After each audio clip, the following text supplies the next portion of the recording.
ठीक है सर। देखिए नेक्स्ट है computation of cash flow from different activities. वैसे हमने शॉर्ट में तो एक्टिविटीज डिस्कस कर ली हैं, अब हम डिटेल में चलते हैं। तो पहली एक्टिविटी है cash flow from operating activities. Operating activities are, पढ़ो बेटा, अंशिका पढ़ो, पढ़ो जल्दी पढ़ो, Operating activities तेज तेज पढ़ना। Operating activities are the first principal revenue producing activities of an enterprise and other activities that are not investing or financing. ये हम लोग पढ़ चुके हैं। जो एक्टिविटीज ना तो इन्वेस्टिंग है ना फाइनेंसिंग है उन्हें भी ऑपरेटिंग मानेंगे, और जो एक्टिविटीज प्रिंसिपल रेवेन्यू वाली है उन्हें भी ऑपरेटिंग मानेंगे। ठीक है, आगे बढ़ो। Thus, cash flow from operating activity arises from principal revenue producing activities of an enterprise that determine the net profit or loss, and from those activities that are not investing or and financing activities. हाँ, ये भी सब वही चीज। अब example पढ़ो। Example of cash flow from operating activities are cash received from sale of goods and services. Okay, ये भी हम कल पढ़ चुके हैं ना, cash receive from sale of goods and services. और Cash purchase of goods and services. ये भी हमने पढ़ा है cash purchases, And employees benefits expenses. जिसमें आपका सैलरी वेजेस वगैरह आ जाता है, ये सब चीजें।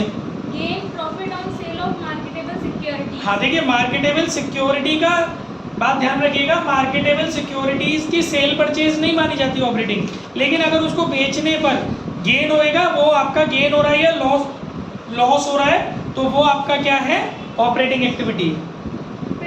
Preliminary expenses. अब ये भी चीज ध्यान रखना, प्रिलिमिनरी एक्सपेंसेस वगैरह, मतलब जितने भी रिटर्न ऑफ वगैरह हो रहे हैं ना, ये भी सब कहीं ना कहीं हमारी ऑपरेटिंग एक्टिविटीज हैं। Cash flow from operating activities may be calculated by either first direct method, not in syllabus, or indirect. दो तरीके से निकलता है आपका, डायरेक्ट मेथड से और इनडायरेक्ट से। ठीक है, आगे। Indirect method of calculating cash flow from operating activities. अब हमें ध्यान से सुनना है, हम लोग इनडायरेक्ट मेथड से cash flow from operating activity कैसे कैलकुलेट करेंगे, ये आज हम ध्यान से सुनेंगे। पढ़ो। Under indirect method, cash flow from operating activities is calculated from the financial statement. That is, statement of profit and loss and balance sheet as follows. Step 1. Determine net profit before tax and extraordinary items. सबसे पहले आपको क्या करना है बेटा, net profit before tax and extraordinary item. यानी पहली step आपकी रहेगी, आपको net profit before tax and extraordinary item आपको फाइंड आउट करना है। अब वो कैसे निकलेगा नेट प्रॉफिट, पूरा ये प्रोसीजर है, आप लर्न कर लेना, नहीं तो न्यूमेरिकल में दिक्कत आ जाएगी। पढ़ो। Determining net profit before tax and extraordinary item is the starting point for calculating cash flow from operating activities. It may be taken from the statement of profit and loss, or may be calculated from the balance of surplus, that is balance in statement of profit and ये loss. आपको दोनों में से कहीं भी मिल जाएगा। ये आपको बैलेंस शीट में भी मिल सकता है, मतलब सॉरी, ये आपको पीएनएल स्टेटमेंट से भी मिल सकता है, और ये आपको बैलेंस सरप्लस से भी मिल सकता है। तो आपको दोनों तरीके सीखने हैं अब कि ये आएगा कैसे नेट प्रॉफिट। सबसे पहले आपको चाहिए होता है net profit before tax and extraordinary item, ये आएगा कहाँ से, ये समझिए। पढ़ो। If the starting point is profit as per the statement of profit and loss. हाँ, ये आपको क्वेश्चन पे डिपेंड करेगा, ये तो फॉर्मेट है इसलिए आप समझ रहे हैं। अगर आपको प्रॉफिट जो है वो स्टेटमेंट ऑफ पीएनएल से लेना होता है, तो किस तरीके से लेंगे, पढ़ो। Statement of profit and loss is a statement that shows profit earned or loss incurred by a company during the year. ठीक है, आपको पता ही है पीएनएल स्टेटमेंट से जो प्रॉफिट है वो कंपनी का प्रॉफिट या लॉस होता है, कि कंपनी ने साल भर में प्रॉफिट क्या कमाया है या लॉस क्या लिया। It is prepared as per Part 2 and Schedule 3 of a Companies Act 2013, and therefore it will not have items of appropriation such as transfer to reserve, payment of dividend, etc. हाँ, याद रखिएगा, जो PNL statement से आपके पास profit आएगा उसमें से किसी भी प्रकार का एप्रोप्रिएशन अभी तक नहीं हुआ होगा, सिर्फ और सिर्फ आपका नॉर्मल प्रॉफिट होगा वो। Since these are not shown in the statement of profit and loss, they will not be adjusted in net profit as per statement of profit and loss. Net profit before tax and extraordinary items in this case is calculated as follows. Net profit before tax and extraordinary items. देखिए, आपको सबसे पहले आप ये समझो कि आपको net profit निकालना कैसे है। Net profit before tax and extra ordinary item.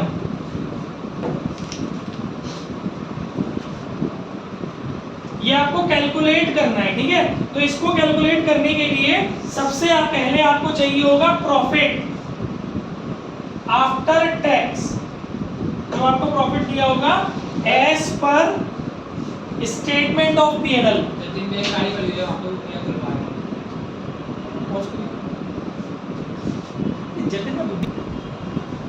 Of PNL, ठीक है। ध्यान से समझिए, आपको पीएनएल स्टेटमेंट में से प्रॉफिट उठा लेना है। इसमें आपको क्या ऐड करना है बेटा? Provision for income tax. Current year में जो आपने प्रोविजन किया है टैक्स के लिए, ठीक है, करेंट ईयर में जितना भी प्रोविजन आपने इनकम टैक्स के लिए किया है वो आपको क्या करना है? इसमें ऐड कर देना है, ठीक है। और क्या चीजें करनी है इसके अलावा? आपको ऐड करनी है एक्स्ट्रा ऑर्डिनरी एक्सपेंसेस। अगर कुछ एक्स्ट्रा ऑर्डिनरी एक्सपेंसेस आपने डेबिट किए हुए हैं अपने प्रॉफिट में से, तो वो आपको क्या कर देने हैं? ऐड कर देने हैं, ठीक है। ये तो नहीं है यहाँ पे, तो किसी के सिल्वर कलर की ऑर्डिनरी आइटम एक्सपेंसेस आपके प्लस हो गए। ये तीनों चीजें प्लस होनी है और माइनस क्या होना है बेटा इसमें से? Refund of income tax. इसे रट लो और इसका रीजन भी बता दूंगा भी ऐसा क्यों हो रहा है। रिफंड ऑफ इनकम टैक्स ये आपका क्या होगा? माइनस होगा। और एक्स्ट्रा ऑर्डिनरी इनकम जो कि ऑलरेडी क्रेडिट हो चुकी है वो आपकी लेस होगी। अब जो निकल कर आएगा वो आएगा जो आपको चाहिए, net profit before tax and extra ordinary item. आप सबसे पहले इसको समझो बेटा, पहली स्टेप ही यही है। आपको क्या करना है क्वेश्चन के अंदर? आपको क्वेश्चन के अंदर प्रॉफिट दिया होगा पीएनएल स्टेटमेंट का। आपको पता है जो पीएनएल स्टेटमेंट का प्रॉफिट होता है ना, उसमें ये चीजें इंक्लूड हो रखी होती है। मतलब ये चीजें उन्होंने प्लस माइनस करने के बाद, ये चीजें प्लस माइनस करने के बाद आपका पीएनएल का प्रॉफिट आया होता है। लेकिन आपको वो प्रॉफिट नहीं चाहिए।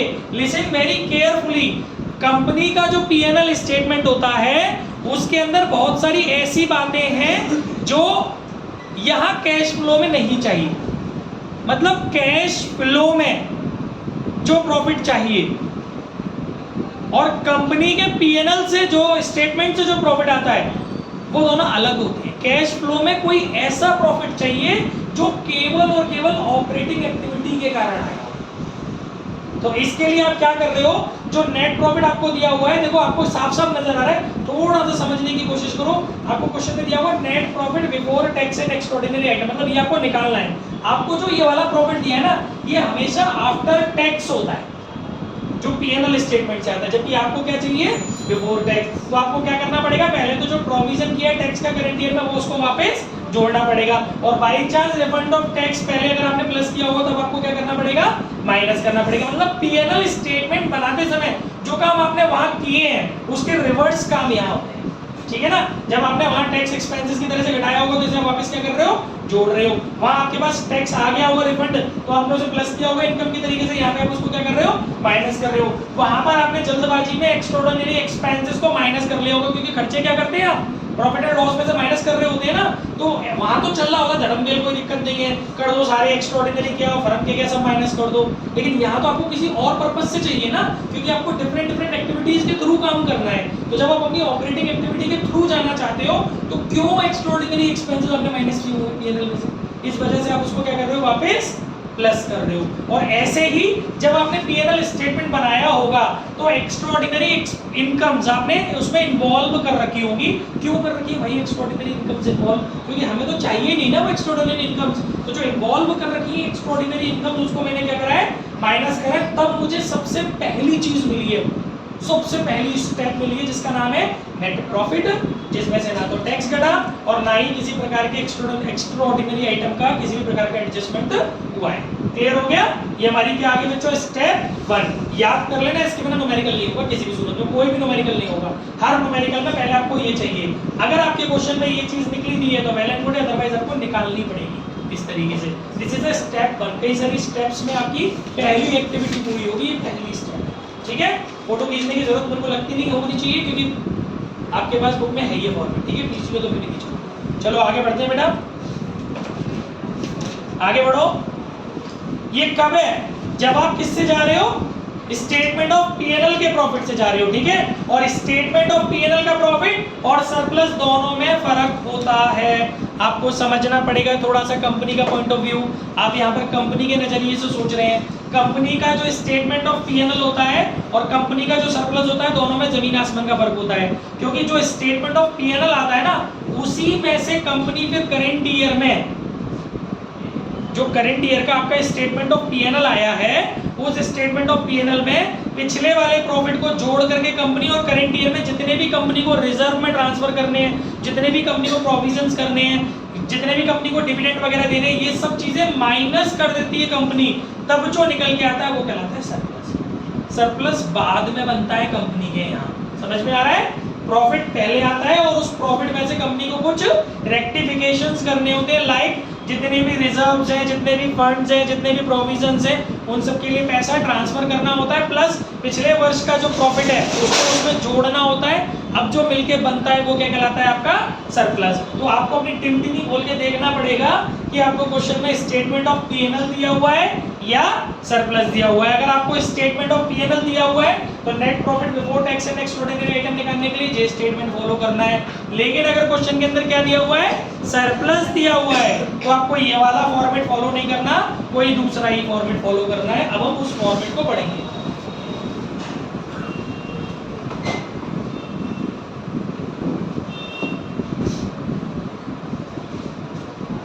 पढ़ो। If the starting point is surplus, that is balance in statement of profit and loss. Surplus, that is balance in statement of profit and loss, is a part of reserve and surplus and is accumulated profit from which appropriation. तेज तेज पढ़ा क्या? मरी मरी जमीन पढ़ दी। से starting से तेज तेज पढ़। Surplus, that is balance in statement of profit and loss, is part of reserve and surplus and is accumulated profit from which appropriations towards reserves and dividend are made. हाँ, ये मैंने भी आपको बताया कि इसमें से आपने एप्रोप्रिएशंस किए होते हैं रिजर्व्स के लिए और डिविडेंड्स वगैरह के लिए। Transfer to reserve and payment of dividend is an appropriation of हाँ, profit. ये एप्रोप्रिएशन ऑफ प्रॉफिट होता है जो कि पीएनएल ऑफ स्टेटमेंट का पार्ट नहीं है। पीएनएल ऑफ स्टेटमेंट में से जो हमारे पास प्रॉफिट निकल के आता है, उस प्रॉफिट में से हम एप्रोप्रिएशन ऑफ प्रॉफिट करते हैं, तो उन्हें माइनस करना पड़ता है, उसके बाद अपने पास सरप्लस बनता है। Therefore, these are shown in deduction from surplus. हाँ, इसीलिए इन्हें सरप्लस में से घटा के दिखाया जाता है अलग से। आपको अलग दिया होगा surplus. That is balance in statement of profit and loss.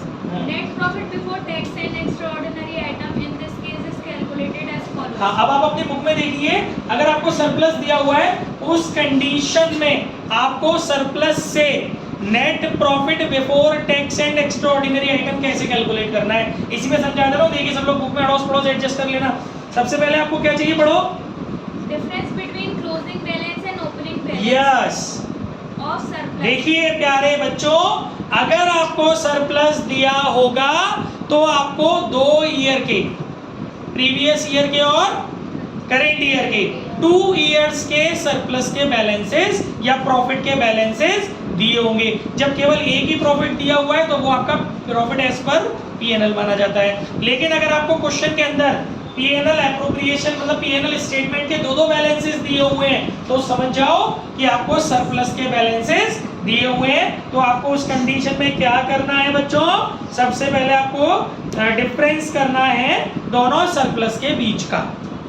Current year में से प्रीवियस ईयर के बैलेंस को घटाना है। करंट ईयर के पीएनएल स्टेटमेंट के प्रॉफिट में से प्रीवियस ईयर के पीएनएल स्टेटमेंट के प्रॉफिट को घटा के जो निकल के आएगा वो नेट प्रॉफिट आपको सबसे पहले फाइंड आउट करना है। मेरी बात समझ में आ रही है? मैं कूट दूंगा सोएगा तो।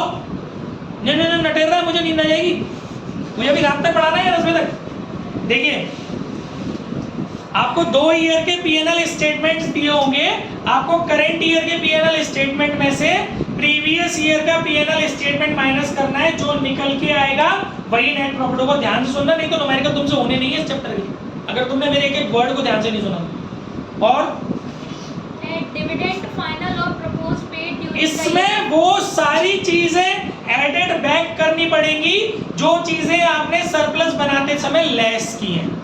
इसमें वो सारी चीजें लेस करनी पड़ेगी जो आपने सरप्लस बनाते समय ऐड की है, क्योंकि हमें चाहिए ही नहीं उल्टी सीधी चीजें, हमें तो फर्म का प्रॉफिट चाहिए जो नॉर्मल एक्टिविटीज से आया है। इस वजह से इसको रेक्टिफाई किया जा रहा है। बात समझ में आ रही है? आप अपने फाइनेंस देखो, ये जो कैश फ्लो होता है ना, ये फाइनेंशियल स्टेटमेंट बनने के बाद बनता है। इनके ऑब्जेक्टिव दूसरे होते हैं, जो कि मैंने अभी थ्योरी में आपको पढ़ाई नहीं है। ऑब्जेक्टिव इसको बनाने के दूसरे पर्पसेस, ये अलग पर्पस के लिए बनता है, क्योंकि पीएनएल तो बन गया ना, पीएनएल स्टेटमेंट तो बन गया ना, बैलेंस शीट तो बन गई ना। अब उनसे हमारे कुछ उद्देश्य पूरे नहीं हो पा रहे। बिजनेस के कुछ स्पेशल पर्पस भी होते हैं, वो पर्पस नहीं हो पा रहे फाइनेंशियल स्टेटमेंट से पूरे, इसीलिए तो ये डिफरेंट टाइप्स के स्टेटमेंट्स बना रहे हैं। रेशियो भी आपका एक अलग तरीके का स्टेटमेंट है, ये भी एक अलग तरीके का स्टेटमेंट है। तो ये स्टेटमेंट जो हम बना रहे हैं ना, इनके लिए हमारे अलग अलग पर्पसेस हैं। हमें कुछ पर्पसेस अपने सॉल्व कराने हैं उसके लिए, जो हमारी फाइनेंशियल स्टेटमेंट बनाने से पूरे नहीं हो रहे हैं। तो फाइनेंशियल स्टेटमेंट को तोड़ मरोड़ के, उसमें जो इंफॉर्मेशन हमें मिली है उसको तोड़ मरोड़ के हम इसे बना रहे हैं। तो ठीक है ना, तो आपको पीएनएल तो दिए होंगे, उस पीएनएल को तो जैसे फाइनेंशियल स्टेटमेंट बनते हैं वो तो बन गए, उसके बाद की स्टेप है, क्योंकि हम कंक्लूजन नहीं निकाल पा रहे हैं। इंटरप्रिटेटिंग जिसे बोलते हैं ना, एनालिसिस और इंटरप्रिटेटिंग, ये वो जब आपने 11th में पढ़ा होगा, अकाउंटिंग एक प्रोसेस है जिसमें एक स्टेप एनालिसिस एंड इंटरप्रिटेटिंग होती है। तो ये वही चीज है, एनालिसिस और इंटरप्रिटेटिंग के टूल्स हैं, जिसमें रेशियो भी एक टूल्स है, कैश फ्लो स्टेटमेंट भी, ट्रेंड एनालिसिस, बहुत सारी चीजें आप धीरे धीरे पढ़ेंगे। ये सब टूल्स हैं, तो इनका पर्पस है कोई यूजर्स तक इंफॉर्मेशन, यूजफुल इंफॉर्मेशन पहुंचाने के लिए ये बनाए जा रहे हैं। ठीक है, तो यानी आप इस बात को माइंडसेट रखिएगा कि आपने उंगली उसमें नहीं की है जो फाइनेंशियल स्टेटमेंट है। फाइनेंशियल स्टेटमेंट जब बन गए, बनाते समय टेंशन नहीं करी आपने, वो तो जैसे बनते हैं आपने बना दिए, उसके बाद आप अपने हिसाब से इन्हें सेट कर रहे हो, इसीलिए इनके फॉर्मेट याद करने जरूरी है, क्योंकि इसका तो एक स्ट्रक्चर है, वो आपको पूरा करना है। तो आपको क्या करना पड़ेगा, दोनों ईयर के प्रॉफिट्स दिए, दोनों को आपस में वो करो, डिफरेंस करो, करेंट ईयर में से प्रीवियस ईयर को लेस करो, आपके पास डिफरेंस आ जाएगा। उसमें आपको कुछ चीजें एडेड बैक करनी है। क्या क्या? जैसे कि डिविडेंड। क्यों करना है बैक? क्योंकि पहले जब आप सरप्लस प्रॉफिट से सरप्लस में कन्वर्ट कर रहे थे, तो करेंट ईयर में जो भी आपने डिविडेंड पे किया है वो माइनस किया होगा कि नहीं किया होगा, लेकिन अब उसको आपको वापस क्या करना पड़ेगा, ऐड करना पड़ेगा। ठीक है, तो आप ये याद कर लेना, ज्यादा अपना दिमाग नहीं चलाना। डिविडेंड ऐड करना है और इंटरिम डिविडेंड, कोई भी डिविडेंड आपने पे किया हो, चाहे आपने फाइनल डिविडेंड भी 2-3 तरीके के होते हैं, एक फाइनल डिविडेंड होता है और एक इंटरिम डिविडेंड होता है। फाइनल डिविडेंड वो डिविडेंड होता है जो एंड में दिया जाता है, जो कंफर्म होता है देना। इंटरिम डिविडेंड जिसका कोई कंफर्म नहीं होता, कंपनी को प्रॉफिट हुआ, कंपनी का मन कर रहा है तो बीच में कभी भी कंपनी दे सकती है। ठीक है, तो फाइनल डिविडेंड तो पहले से पता होता है कि एजीएम में डिक्लेयर होगा, दे देंगे। तो दोनों ही तरीके के डिविडेंड, चाहे आपने फाइनल डिविडेंड दिया हो, चाहे आपने इंटरिम डिविडेंड पे किया हो, दोनों ही डिविडेंड को आपको जोड़ना पड़ेगा। समझ में आ गया? आगे ट्रांसफर टू रिजर्व, डेफिनेटली, क्योंकि आपने जब माइनस किए होंगे, तब जब आपने ट्रांसफर किए होंगे तो माइनस किए होंगे ना, अब आपको एडेड बैक करने हैं। और provision from tax made during the हाँ, ईयर, क्योंकि वो भी आपने अभी मैंने बताया ही था, माइनस किया होगा तो वो भी आपको एडेड बैक करना पड़ेगा। Extraordinary items debited as expense, मतलब वही एक्स्ट्राऑर्डिनरी एक्सपेंसेस जो आपने पहले माइनस किए उनको आपको वापस प्लस करना पड़ेगा। वही वो दो चीजें पहले जो बताई थी वो लेस करनी है, जैसे कि रिफंड ऑफ टैक्स, क्योंकि पहले ऐड किया होगा तब उसको क्या करेंगे आप, लेस करेंगे, और एक्स्ट्राऑर्डिनरी इनकम्स को आप क्या करेंगे, लेस करेंगे। और ये सब करने के बाद आप क्या पाएंगे, profit, net profit before tax and extraordinary item. समझ में आ गया? ये याद मिलना चाहिए, कभी भी सुन सकता हूँ आपसे, क्योंकि फिर आप मेरे से घूम पिएंगे कि सर ये कैसे हो रहा है, या भी आप याद करो मत, फॉर्मेट रोज का काम रोज करना, इकट्ठा मत करना काम। ठीक है, नोट पढ़ो बेटा, वर्किंग ऑफ एक्टिव रह के पढ़ो, तुम बहुत कुछ पढ़ना है इस चैप्टर में, पढ़ना बहुत है, तभी न्यूमेरिकल कर पाओगे। Working of net profit before tax and extraordinary items activities may be given by way of working notes as is given in the format और in cash flow statement itself. हाँ, मतलब इसमें ये, चलो ये तो कोई ऐसी विशेष बात नहीं है। अब देखिए बात करते हैं काम की। एक मिनट जरा, बहुत देर से एक वर्ड आ रहा है एक्स्ट्राऑर्डिनरी आइटम, एक्स्ट्राऑर्डिनरी आइटम है ना, थोड़ा सा पीछे एक्स्ट्राऑर्डिनरी आइटम के बारे में एक पैराग्राफ रह गया था, जस्ट एक पेज पीछे करो, उसे पढ़ लेते हैं। Extraordinary items, extraordinary items are income and expenses that arises from events और transactions that are clearly distinct from the ordinary business activities of, मतलब आपकी आपकी जो ऑर्डिनरी एक्टिविटीज हैं, भाई आपका जैसे सपोज मान के चलिए पेठे का बिजनेस है, आपने पेठे की मैन्युफैक्चरिंग की कंपनी खोली है, तो आपकी पेठे से रिलेटेड एक्टिविटीज नहीं हो रही है, कुछ फर्दर एक्टिविटीज में आपका खर्चा हो रहा है, कुछ फर्दर एक्टिविटीज से आपकी अर्निंग हो रही है, वो कहलाएंगी एक्स्ट्रा ऑर्डिनरी आइटम। अब वो एक्सपेंसेस भी हो सकते हैं और वो इनकम भी हो सकती है, मतलब जो आपको बिजनेस एक्टिविटीज है उसमें नहीं इन्वॉल्व हो रही, वो एक्टिविटी कुछ अलग ही हो रही है। लाइक आगे Example of अरे extraordinary पढ़ तो ले आगे पूरा and. and therefore are not expected to recur frequently or regularly. हाँ, मतलब रेगुलर नहीं होती इनकी जो फ्रिक्वेंसी है वो रेगुलर नहीं है, कभी हो गई कभी नहीं हुई, हो गई नहीं हुई नहीं हुई। Example of extraordinary items. जी याद कर लियो ढंग से। देखिए तीनों एक्टिविटी के लिए ना एक्स्ट्राऑर्डिनरी आइटम का मीन बदल जाता है। अभी हमारी बात हो रही है ऑपरेटिंग एक्टिविटी के लिए, तो फिलहाल ऑपरेटिंग एक्टिविटी का पढ़ते हैं क्या है। Operating activities, preliminary expenses. हाँ, डेफिनेटली आपके बिजनेस में अगर प्रिलिमिनरी एक्सपेंसेस हो रहे हैं तो वो एक्स्ट्राऑर्डिनरी आइटम है, और ऑपरेटिंग एक्टिविटी के लिए वो extraordinary item. Compensation paid to employees under voluntary retirement. ये एक स्कीम होती है BRS, वॉलेंट्री रिटायरमेंट स्कीम। कई बार क्या होता है ना कि कंपनीज में, वैसे बहुत ज़्यादा डिटेल में मैं नहीं जाऊँगा क्योंकि टैक्सेशन का पार्ट है ये, तो बहुत कई बार क्या होता है कंपनी अपने एम्प्लॉयज़ के लिए एक ऑप्शन खोल देती है, अगर जिन एम्प्लॉइयों ने ऑलमोस्ट 10 वर्ष की सेवा हमारे यहाँ कर ली हो, सेवा मतलब सर्विस, जिन्होंने अपने या फिर जिन्होंने अपने जीवन के 40 वसंत देख ली हो, इसका मतलब उन्होंने 40 साल की एज पार कर ली हो, एक साल में एक बार वसंत आता है ना, तो 40 वसंत जिन्होंने अपने जीवन के देख लिए हो, या फिर जिन्होंने कंपनी की 10 साल की सर्विस पूरी कर ली हो, तो कुछ कंपनीज, कुछ ऐसे ग्रुप्स हैं, कुछ ऐसी कंपनीज हैं, कुछ ऐसे इंस्टीट्यूशंस हैं, कुछ ऐसी ऑर्गेनाइजेशंस हैं जिनको ये अथॉरिटी मिलती है कि they can explore option of extraordinary VRS, voluntary retirement scheme. तो ये अपने एम्प्लॉइयों के लिए होता है, और ये कंपनी इसलिए चाहती है कि कंपनी अपने यहाँ नंबर ऑफ एम्प्लॉइज में रिडक्शन करना चाहती है। ठीक है, ये it's none of our chapter, it is not related with our chapter, but फिर भी मैंने आपको एक इन्फॉर्मेशन दे दी है कि वॉलेंट्री रिटायरमेंट स्कीम क्या होती है।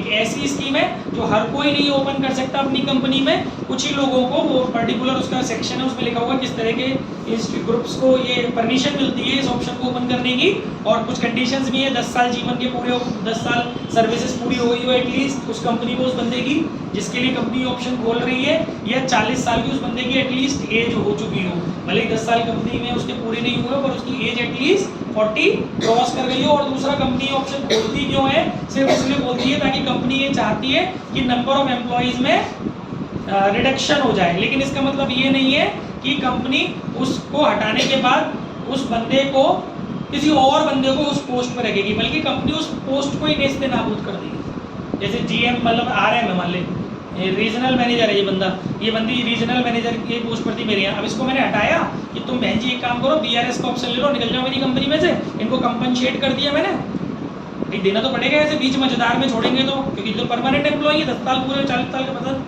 करके आई है, ठीक है ना, तो इनको बीच मजेदार में जब हम छोड़ेंगे तो इनको हमें कंपनसेशन देना पड़ेगा। ठीक है, तो कॉम्पनसेशन हमें देंगे, तो इसका मतलब ये नहीं कि हमें चीज़ ही नहीं लग रही थी तो इसीलिए मैं देखे चलता किया, कल को अपने पड़ोसी को डाल देंगे यहाँ पर, ऐसा नहीं होने वाला। ना तो उस पोस्ट को अब जीवन में हम कभी भरेंगे, और ना ही ये कंपनी की किसी दूसरी ब्रांच में जाके चिपकेंगी। ओह मैं तो उत्तराखंड को बहुत पसंद करती हूँ, यहाँ से चढ़ जाती हूँ तो ABCN कंपनी में, अमित बंसल कंपनी में जाकर उत्तराखंड वाली ब्रांच उसकी ज्वाइन कर लेते हो, ऐसा नहीं होने वाला। ठीक है ना, आप फिर हमसे कहीं भी ऑल ओवर वर्ल्ड में कनेक्ट नहीं रहने वाले। ठीक है, तो ये कुछ चीज़ें थी BRS के बारे में। फिलहाल कम टू दी पॉइंट, तो इस तरीके के जो खर्चे हैं, preliminary expenses, compensation against BRS scheme, ये सब चीज़ें हमारी एक्स्ट्राऑर्डिनरी एक्सपेंसेस होते हैं ऑपरेटिंग एक्टिविटीज में। ठीक है, और बाकी कुछ एक्स्ट्राऑर्डिनरी आइटम्स होते हैं इन्वेस्टिंग एक्टिविटी में, like claim received against damages of fixed assets से बिकॉज ऑफ अर्थक्वेक, भूकंप आ गया, ओ माय गॉड, ठीक है, वो मूवी है ना, भूकंप आ गया तो उसकी वजह से कुछ भगवान से तुम्हें क्लेम मिल गया, अर्थक्वेक वगैरह आया तो तुम्हें अपने फिक्स्ड असेट्स वगैरह आपकी डैमेज हो गई तो उसके लिए आपको क्या मिल गया, क्लेम मिल गया। तो ये रोज रोज नहीं होला, रोज रोज भूकंप लाओगी क्या तुम, ठीक है ना, तो इस तरीके की जो चीज़ें आपको मिलती हैं वो इन्वेस्टिंग का पार्ट हो गई, क्योंकि फिक्स असेट्स का नुकसान हुआ है आपकी, उसके एवज में आपको क्लेम मिला है। ठीक है, और एक फाइनेंसिंग से रिलेटेड कौन सी हो सकती है, payment for buyback of shares. आप अपने जो बायबैक शेयर्स करते हैं ना, उनके लिए जो पेमेंट कर रहे होते हैं वो आपका एक्स्ट्राऑर्डिनरी आइटम की लिस्ट में माना जाता है। ठीक है, ये फाइनेंसिंग एक्टिविटी है तो ये फाइनेंसिंग एक्टिविटी, बट उसके अंदर का एक्स्ट्राऑर्डिनरी है। ठीक है। तो गाइस ये छोटा सा एक इंट्रोडक्शन था अबाउट एक्स्ट्राऑर्डिनरी। नाउ थोड़ी और आपकी डिटेल को शार्प कर देते हैं, डिविडेंड के बारे में थोड़ा सा पढ़ लेते हैं ना। ये वर्ड बहुत आया था भी, एक इंटरिम डिविडेंड, फाइनल डिविडेंड और प्रपोज्ड डिविडेंड, इसके रूल्स भी हैं, फटाफट से पढ़ो इनका। Dividend is of two types, that is interim dividend and proposed or final. Final और प्रपोज्ड डिविडेंड एक ही बात होती है। Interim dividend, it is declared approved by a board of director of a company. Stating it differently, interim dividend is not declared by the shareholder. Yes, ये share holder के द्वारा declare नहीं किया जाता। शेयर होल्डर इसे declare, जैसे equity share holder है मान लो, वो डिक्लेयर नहीं करेगा ओए इतना डिविडेंड दे दो इंटरिम, चल, it is not declared by share holder. आगे Also, it is not paid on the preference share since the rate of dividend on preference share is decided at the time हाँ, of its क्योंकि मैंने बोला था ना कि ये certain नहीं है, मन कर रहा है डायरेक्टर्स का, बोर्ड ऑफ डायरेक्टर्स का मन कर रहा है तो उन्होंने दे दिया, नहीं तो नहीं दिया। तो इसीलिए प्रेफरेंस शेयर में दिया भी नहीं जाता इंटरिम डिविडेंड। क्यों? क्योंकि इंटरिम डिविडेंड जो प्रेफरेंस शेयर्स होते हैं ना, उनकी तो रेट ऑफ डिविडेंड पहले से फिक्स होती है ना, पता होता है उनको कि उनको इतना मिलेगा ही मिलेगा परसेंटेज उनकी होल्डिंग्स पर। तो इसमें तो ऐसा कोई बाधा ही नहीं है, मन करा तो मिल जाएगा, व्यवस्था बनी तो मिल जाएगा, नहीं तो ऐसी कुछ सी लग रही तो दे दिया, नहीं तो नहीं दिया अपने शेयर होल्डर्स को या जो भी हमारे बंदे हैं। तो इसीलिए ये प्रेफरेंस शेयर्स में नहीं दिया जाता। तो ये हो गया आपका इंटरिम डिविडेंड की एक इंट्रोडक्शन कि क्या होता है इंटरिम डिविडेंड। बाकी ट्रीटमेंट अकाउंटिंग दोनों का सेम है, थोड़ी नॉलेज बढ़ा रहे हैं। और final dividend. Final dividend is proposed by the company at the end of the year and it is approved by the shareholder. ये शेयर होल्डरों के द्वारा अप्रूव्ड किया जाता है, एंड में किया जाता है और शेयर होल्डरों के द्वारा किया जाता है अप्रूव्ड कि कितना देना है। It is termed as proposed or final dividend. Proposed or final dividend on both equity share and preference share are paid after it is declared by the shareholder in their annual general meeting. हाँ, मैंने बोला भी तो उस दिन AGM होती है वर्ष के अंत में, साल बीत जाता है तब उसके बाद एजीएम होती है। एजीएम में डिक्लेयर किया जाता है कि कितनी रेट ऑफ इंटरेस्ट देनी है, तो कंफर्म में देना है, पर थोड़ा सा ये देखना पड़ता है कि कितनी देनी है, क्योंकि उस साल जो भी व्यवस्था बनी है उसको ध्यान में रख करके परसेंटेज ये शेयर होल्डर्स होते हैं वो डिसाइड करते हैं। AGM for the year is held after the end of the financial year, that is in the next final year में मोस्ट प्रोबेबली अप्रैल में हो जाती है, जैसे 31 मार्च को ईयर खत्म हुआ, नेक्स्ट मंथ में हो गई है, नेक्स्ट ईयर में होती है, AS4 पिछले ईयर के लिए। AS4 revised contingencies and events occurring after the balance sheet date prescribe that proposed or final dividend is not to be accounted in the ढंग से पढ़ो इस लाइन को, रूल है ये, दोबारा पढ़ो तेज आवाज में। AS4 revised contingencies and events occurring after the balance sheet date prescribe that proposed or final dividend is not to be accounted in the book of account unless it is declared by the shareholder. जब तक declare ना कर दिया जाए तब तक इसको book of account में नहीं दिखाते हैं। यही नतीजा है कि आपको ये बुक ऑफ अकाउंट में देखने को नहीं मिलेगा, नीचे मिलेगा नोट्स। ये कंटिंजेंसी होती है, क्योंकि संदिग्धता है ना क्या होने वाला है। भाई तुम तो 31 मार्च का खाते बंद करोगी कि नहीं करोगी, और ये होगा अगले साल 31 मार्च के बाद जब एजीएम होगी वहाँ इसकी रेट डिक्लेयर होगी, फिर कैसे दिखा दोगे तुम इसको अभी से बुक ऑफ अकाउंट में, क्योंकि जिसके अमाउंट आपको नहीं पता उसके बारे में, आप जिसके लिए आप श्योर नहीं हो उसको अपने बुक ऑफ अकाउंट, जिस अमाउंट के लिए आप श्योर नहीं हो कि कितना प्रपोज्ड डिविडेंड देना है, तो उसको दिखा कैसे दोगी बुक ऑफ अकाउंट में। तो इसको फिर ये तो यानी डाउटफुल है, और डाउटफुल चीज़ें कहाँ जाती है, नीचे फुट नोट में कंटिंजेंसीज है। तो ये कंटिंजेंसी होती है, इसीलिए ये बता रहा है, ये बहुत अच्छी लाइन है कि ये प्रपोज डिविडेंड आपको ज़्यादातर जो देखने को मिलेंगे ना वो नीचे मिलेंगे नोट्स में, क्वेश्चन में आपको नोट्स में देखने को मिलेगा, ये बुक ऑफ अकाउंट में नहीं मिलेगा। It is to be shown as contingent liability in the notes of account of the year to which is related. Clear हो गया? आपको जब क्वेश्चन मिलेगा ना, ये आपको देख लेना नीचे लिखा हुआ मिलेगा, ये अंदर नहीं मिलेगा। और Dividend is an appropriation of profit and it is deducted from balance in surplus. That is balance in statement of profit and loss in the year. It is declared by the shareholder. और देखो सुनो, अब आप खुद सोचो, ये declare कब होता है, नेक्स्ट ईयर होता, कौन से ईयर के लिए, प्रीवियस ईयर के लिए, यानी कि करंट ईयर में हम प्रीवियस ईयर का डिविडेंड पेड करते हैं। और इसने बोला भी है करंट ईयर में, जैसे मान लो अप्रैल में डिक्लेयर हुआ मार्च के लिए, मार्च वाला सेशन जो निकल के गया है, तो उस करंट ईयर का जो सरप्लस होगा ना उसमें से माइनस करेंगे प्रीवियस ईयर का। इस ईयर में जो सरप्लस में से माइनस हुआ होगा वो प्रीवियस ईयर का डिविडेंड हुआ होगा। ये बात ध्यान रखना, ये बहुत दिक्कत देगी आपको, क्योंकि जब ये उसने क्लियर बोला है कि जब ये डिक्लेयर हो जाता है, उस जिस ईयर में ये डिक्लेयर होता है उस ईयर के सरप्लस में से ये माइनस होता है। डिक्लेयर कब होता है, नेक्स्ट ईयर। और होता कौन सी ईयर के लिए, पिछले ईयर के लिए तो हो रहा होता है डिक्लेयर, तो पिछले ईयर का जो अमाउंट होता है वो आगे वाले ईयर में जाकर के माइनस होता है, तो इस बात को ध्यान रखना, ठीक है। बाद में मैं पूछूंगा आपसे न्यूमेरिकल से। और dividend on preference share, dividend is paid on the paid up share. ये तो सबको पता है, पेड अप कैपिटल में मिलता है, कॉल्ड अप पे नहीं मिलता, पेड अप पे मिलता है। मैंने आपसे मांगे 1 लाख रुपए, आपने दिए मुझे 80,000 रुपए, तो काय को दूंगा आपको 1 लाख रुपए पे डिविडेंड? आपने जितना अमाउंट मुझे दिया मैं उसी पे तो दूंगा, तो पेड अप पे मिलता है डिविडेंड, ये भी बात ध्यान रखना। कॉल्ड अप पे नहीं निकलेगा, ये भी न्यूमेरिकल में यूज होगा पॉइंट। कई आपको ऐसे क्वेश्चन दिए होंगे जहाँ कॉल्ड अप वैल्यू अलग दी होगी, पेड अप वैल्यू अलग दी होगी, आप पागलों की तरह कॉल्ड अप पे निकाले आओगे फेस वैल्यू पे, नो, जो पेड अप वैल्यू है उस पे निकालना डिविडेंड।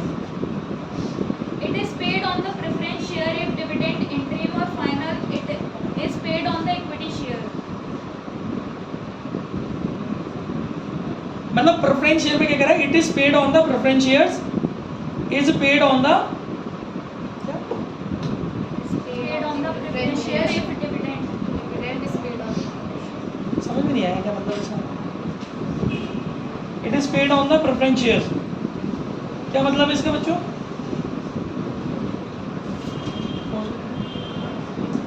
ऑफ डिक्लेयर्ड डिविडेंड, हाँ पढ़ो। The amount of proposed or final dividend as have been declared by the shareholder is transferred to a special or separate bank account within 5 days of declaration and is paid within 30 days of being declared. हाँ ये भी ध्यान रखना, जब ये declare हो जाएगा ना वहाँ से 30 दिन के अंदर अंदर आपको देना है, ठीक है। 5 दिन के अंदर इसका अमाउंट आपको अपने बिजनेस में से निकाल के सेपरेट अकाउंट में डाल देना है, जो इसके लिए खुला हुआ अकाउंट इस पर्पस के लिए, और 30 डेज के अंदर अंदर आपको कस्टमर वो शेयर होल्डर्स को बुला करके उनको उनका डिविडेंड दे देना है। डिक्लेयर होते ही 30 दिन के अंदर अंदर आपको देना है, ठीक है। चलिए अब रीजंस फॉर एडिंग और डिडक्टिंग अबव आइटम्स। अब एक काम करो, अब फटाफट से चलो ये थोड़ा सा रीजन और इसे भी पढ़ लेते हैं बेटा, क्योंकि सबसे ज़्यादा पंगा जो है ना ये डिविडेंड में ही है, इसीलिए मैं थोड़ा सा इत्मीनान से पढ़ा रहा हूँ चीज़ें, पढ़ो। Dividend paid. Interim dividend. Interim dividend is declared by the board. Interim dividend is declared by the board, क्योंकि ये शेयर होल्डर के द्वारा नहीं दिया रहा। It is added to determine net profit before tax and extraordinary item because it is a financing activity and payment thereof is shown as outflow of cash under financing activity. मतलब अब आपको ये समझना है कि अगर क्वेश्चन के अंदर आपको ये समझना है कि अगर आपको क्वेश्चन के अंदर इंटरिम डिविडेंड दिया हुआ है तो उसका क्या रूल है, पढ़ो। पहला रूल क्या है?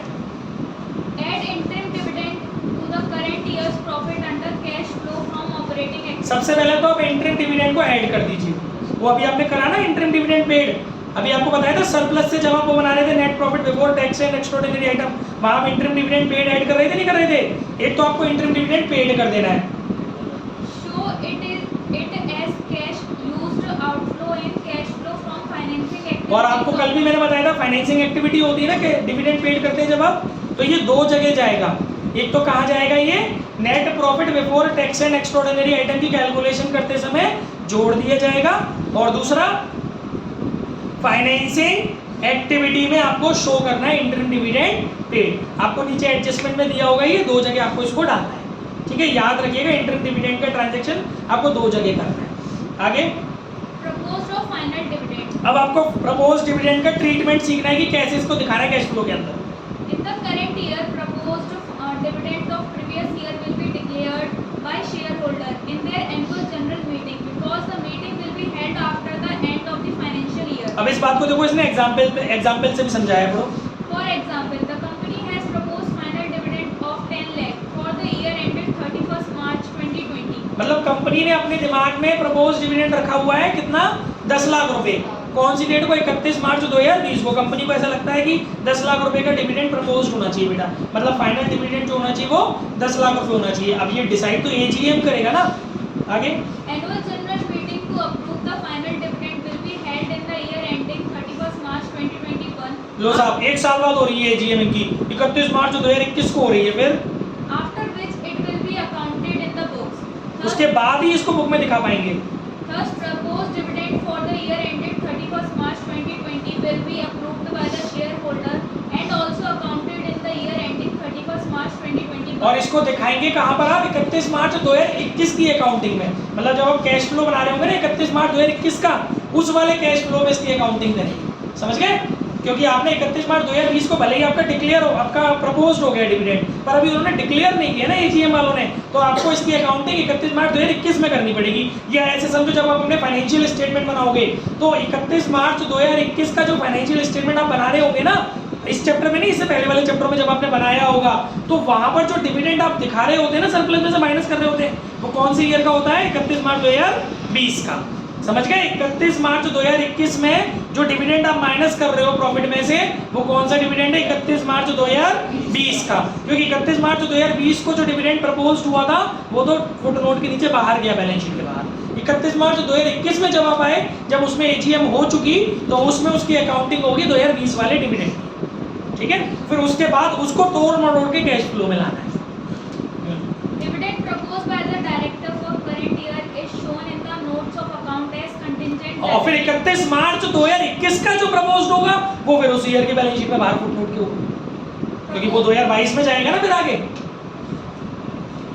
proposed dividend of previous year is shown as appropriation, that is as deduction from surplus, that is balance in statement of profit and loss. The amount is added to determine net profit before tax and extraordinary item because it is an outflow of cash to be shown under financing activity. देखो आपको क्या करना है बेटा, propose dividend जो previous year का है ना, उसको आपको क्या करना है? प्रीवियस ईयर के, देखो आपने, सुनो मेरी बात, करंट ईयर में कौन सा वाला माइनस किया है आपने? प्रीवियस ईयर का ही तो माइनस किया है। तो आपको प्रीवियस ईयर वाला जो प्रपोज डिविडेंड है उसको कहाँ दिखाना है? एप्रोप्रिएशन में दिखाना है। जो अभी आप नेट प्रॉफिट बिफोर टैक्स वगैरह निकाल रहे हो ना, उसमें दिखाना है। और the amount is added to determine, ये लिखा हुआ है, the amount is added to determine net profit before tax and extraordinary item. मतलब आपको दो प्रपोज डिविडेंड दिए होंगे क्वेश्चन में, तो जो ओपनिंग वाला प्रपोज डिविडेंड है उसको आपको net profit before tax and extraordinary item की कैलकुलेशन करते समय ऐड कर देना है। जैसे इंटरिम डिविडेंड पेड आपने ऐड किया है ना, ऐसे ही प्रपोज डिविडेंड जो आप पेड ऐड करेंगे वो कौन से वाला होगा? करंट ईयर वाला नहीं होगा, बल्कि बिगिनिंग वाला होगा। समझ में आ गया? ये बात याद रखना। आगे पढ़ो पढ़ो, थको नहीं।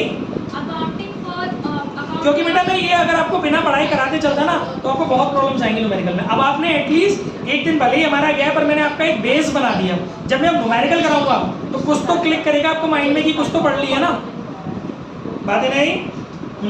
बस एक डिब्बा और रह गया, फिर न्यूमेरिकल आ रहा है। accounting of proposed dividend. When starting point is profit for the year is calculated based on surplus. हाँ, क्योंकि वैसे भी सरप्लस में ही तो देखना है डिविडेंड बाजी। अभी पीछे वो नेट प्रॉफिट से बताया था, उसमें तो कोई मतलब ही नहीं डिविडेंड का। जब आप सरप्लस को लेके चल रहे हो तब आपको इसकी बात को ध्यान रखना है। क्या? Accounting treatment of proposed dividend in cash flow statement. ये समझो, क्योंकि आपको फाइनेंशियल स्टेटमेंट नहीं बनाने हैं, आपको तो कैश फ्लो स्टेटमेंट बनाना है। फाइनेंशियल स्टेटमेंट तो इस चैप्टर, इस बुक के स्टार्टिंग के चैप्टर उसमें बनाने हैं, वो मैंने अभी सिखाई नहीं। First, proposed dividend of previous year is added to determine net profit before tax and extraordinary items under cash flow from operating. समझ में आ गया?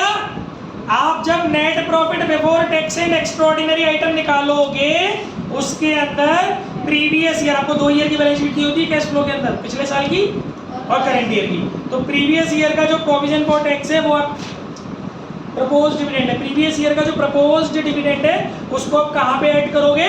Net profit before tax and extraordinary item की कैलकुलेशन करते टाइम।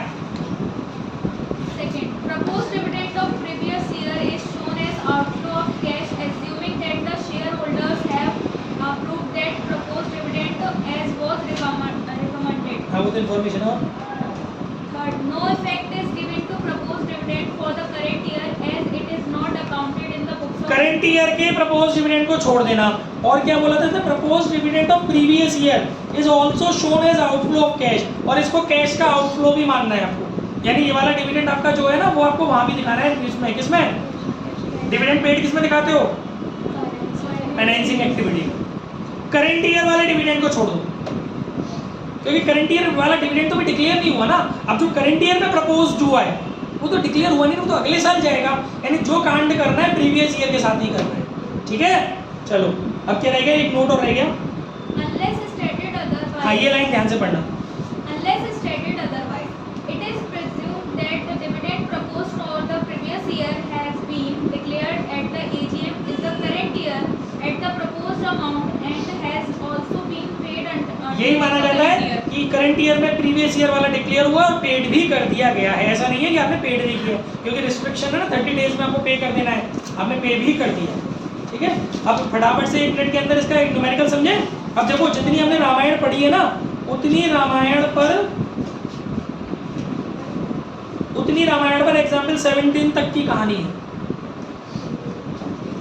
समझे। चलो तो example 15 पढ़ रही हैं आपकी दीदी, सुनेंगे हम, वो कराएंगे भी। पढ़ो। Following is the extract from the balance sheet of KBC Limited. Following is the extract from the balance sheet of KBC Limited. KBC दे दिया, चलो तुम्हारा कुछ आंसर बैलेंस, हाँ सब कुछ पढ़ाना है। देखो आपको क्या क्या दिया बेटा बैलेंस शीट में, 2 ईयर के। देखो क्वेश्चन देखो, मेरा थोपड़ा नहीं, क्वेश्चन देख। क्वेश्चन के अंदर क्या क्या दिया हुआ है, सरप्लस दिए 2 ईयर के, दिख रहा है। प्रीवियस ईयर के दिए, देख उसमें उल्टा दे दिया है, कंफ्यूज मत हो जाना। 2022 पहले लिख दिया है, 2021 बाद में लिया है, तो ये भी थोड़ा सा कंफ्यूज करता है बार बार, कभी प्रीवियस इधर नचा देता है, कभी उधर नचा देता है। ठीक है, आपको प्रीवियस ईयर पीछे दिया हुआ है, करंट ईयर आगे दिया हुआ है। 2 ईयर के सरप्लस दिए और 2 ईयर के डिविडेंड, 1 ईयर का डिविडेंड पेबल दिया हुआ है। अब आगे Dividend proposed for the year ended 31st March 2021 and 2022 were 3 lakh हाँ। and 3,50,000. मतलब आपको देखो, मैंने बोला था ना कि आपको बैलेंस शीट के अंदर नहीं दिया होगा प्रपोज डिविडेंड, प्रपोज डिविडेंड आपको बाहर दिया होगा। तो आपको देखो वो एक अलग चीज है, डिविडेंड पेबल। डिविडेंड पेबल एक अलग वर्ड है और प्रपोज्ड डिविडेंड एक अलग वर्ड है। आपको इस क्वेश्चन में एक और नई चीज दे दी है, डिविडेंड पेबल। तो अभी हम समझेंगे कैसे करना है इसको।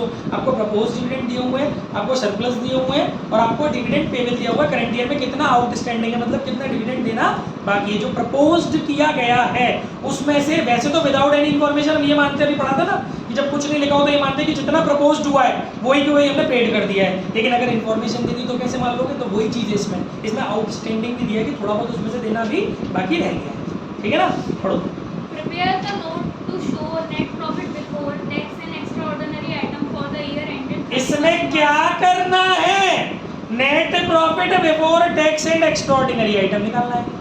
तो कैसे निकालते हैं, अभी मैंने स्ट्रक्चर बताया था। सरप्लस दिए लल्लू, दोनों सरप्लस के बीच का डिफरेंस कर ले करो। 8 लाख में से 5 लाख के कितने बचे, 3 लाख। चेक कर नीचे सॉल्यूशन में, देख आगे तेरा प्रॉफिट 3 लाख का। फिर मैंने क्या बताया था, मैंने आपको बताया था कि जो आपका बेटा क्या है, जो आपका प्रपोज्ड डिविडेंड है बिगिनिंग वाला वो जोड़ना, डिविडेंड पेबल मत जोड़ दियो। जो आपका प्रपोज्ड डिविडेंड है वो जोड़ना। देखना कितना आपका प्रपोज्ड है बेटा, 3 लाख। 3 लाख जोड़ दो,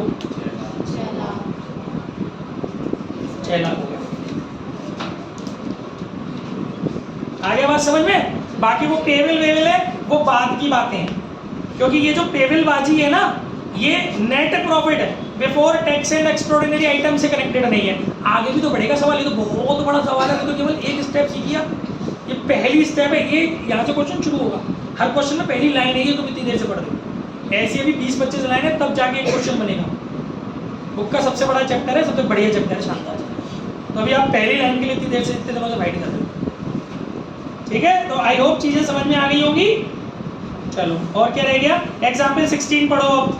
Following is the extract from the balance sheet of Universe Limited. अच्छा, आपको बैलेंस शीट में क्या क्या दिया हुआ है, क्या इक्विटी दी है, रेफरेंस दी है, सरप्लस दी है और डिविडेंड पेबल दिया है। आगे बढ़ो बेटा। Additional information. Proposed dividend on equity share for the year ended 31st March 2021 and the 2022 were 1,50,000 and 1 lakh respectively. 2 year का आपको प्रपोज्ड बाजी दी हुई है ना, आई होप समझ में आ रहा होगा। ठीक है, आगे। An interim dividend of 50,000 on equity share was paid on 31st. ये ऐसे ही दे दिया है, वही इंटरिम डिविडेंड। आपको करना क्या है इसके अंदर, determine Profit before tax and extraordinary. कैसे निकालोगे। सबसे पहले दोनों सरप्लस के बीच का डिफरेंस करो, कितना आ रहा है दोनों सरप्लस के बीच का डिफरेंस। बेटा कितना आ रहा है आपका डिविडेंड, वो डिफरेंस कितना आ रहा है, कहाँ है सरप्लस, ये रहे 4.5 लाख और 2.5 लाख, 2 लाख रुपए आ गए। ठीक है, मैंने आपको बोला था इंटरिम डिविडेंड पेड जो किया होगा वो जोड़ेगा। देखो इंटरिम डिविडेंड कितना पे किया आपने, 50,000, वो जोड़ गया, ये दिया ना 50,000। अच्छा, इसके अलावा मैंने आपको बोला था पिछले साल का प्रपोज डिविडेंड कितना है, 1,50,000, क्योंकि ये लिखा है ना 21 का 1.5 लाख और 22 का 1 लाख। तो देख नीचे 1.5 लाख जोड़ दिया होगा, इक्विटी वाला जोड़ दिया। ठीक है, और देख बेटा, देखो और से सुनो, आप है ना एक चीज देखो, जो आपका प्रेफरेंशियल कैपिटल है ना, इस क्वेश्चन में आप अपने क्वेश्चन में देखो, उसके आगे 10% लगेगा। तो वो परसेंटेज भी इस बात को शो करता है कि आपका डिविडेंड है। तो आपका देखो कैपिटल कितनी है, 5 लाख है ना, 5 लाख का 10% कितना हो गया, 50,000। तो ये भी आपको देना पड़ेगा। यही लाइन है शायद वहाँ पर वो लिखी हुई थी, 5 लाख का 10% कितना हुआ, 50,000। ये क्योंकि सारे डिविडेंड आपको देने हैं ना यहाँ पर, तो ये भी आपको जोड़ना पड़ेगा। देखो लिखा हुआ है बेटा, किसने कहा? इसमें एक नया डिविडेंड और जुड़ गया है, प्रेफरेंस शेयर का। क्या समझना है, स्ट्रक्चर क्या बताया था, दोनों सरप्लस के बीच का डिफरेंस करो, प्रीवियस ईयर का प्रपोज डिविडेंड जोड़ो, इंटरिम डिविडेंड जितना पे किया है वो जोड़ो, और इसके अलावा एक चीज और मैंने आपको बताई है कि अगर आपकी प्रेफरेंशियल कैपिटल के आगे परसेंटेज लगा हुआ है बैलेंस शीट के अंदर जो क्वेश्चन में गिवन है, तो उस पर भी 10% आपको निकालना पड़ेगा। तो 5 लाख का 10% 50,000 हो गया ना, 5 लाख की कैपिटल आपकी रिडीमेबल प्रेफरेंशियल कैपिटल, तो 50,000 वो भी डिविडेंड तो देना है आपको, क्योंकि ये सारे डिविडेंडों की व्यवस्था आपने प्रॉफिट में से तो की होगी। तो ये सब घटाओगे, वापस जोड़ोगे नहीं जोड़ोगे, क्योंकि आपका प्रॉफिट कम हो गया इन सब की वजह से। तो इन सबको जोड़ लोगे तब आपको मिल जाएगा net profit before tax and extraordinary item. बोलो क्या दिक्कत है, नोट पढ़ना है इसका? नोट डिविडेंड पढ़ो पढ़ो। Dividend on preference share is paid if dividend is paid on equity share. हाँ, मतलब ये कह रहे हैं अगर आपने इक्विटी, अच्छा ये वही वाली लाइन थी यहाँ पर, अगर आपने इक्विटी शेयर का डिविडेंड दे दिया है उसके बाद आप दे सकते हो प्रेफरेंस शेयर पे डिविडेंड एक्स्ट्रा जो है वो। Since dividend is paid on equity share, dividend on preference share must have been paid. Hence, it is added to net profit to calculate net profit before tax and हाँ, extra. इस बात को ध्यान रखना, equity पे दे दिया जाएगा तभी प्रेफरेंस पे दिया जाएगा। चलो बस अब 17वां अपने आप करो, चलो फटाफट समझने की कोशिश करो।